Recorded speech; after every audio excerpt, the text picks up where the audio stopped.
In my early 20s, I suffered from depression.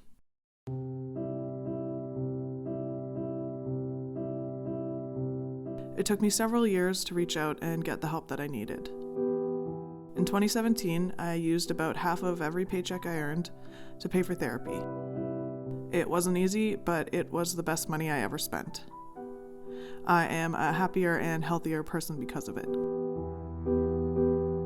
I've worked really hard to build a life that I love.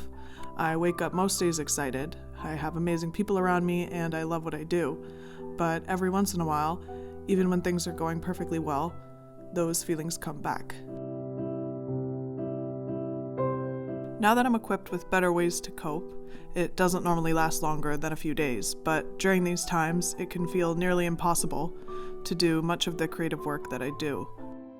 When everything around you feels like emptiness, how can you create? It's times like these when my most natural instinct is to turn inwards and shut myself off from the world, when inspiration seems impossible, that it is most important for me to go looking for it.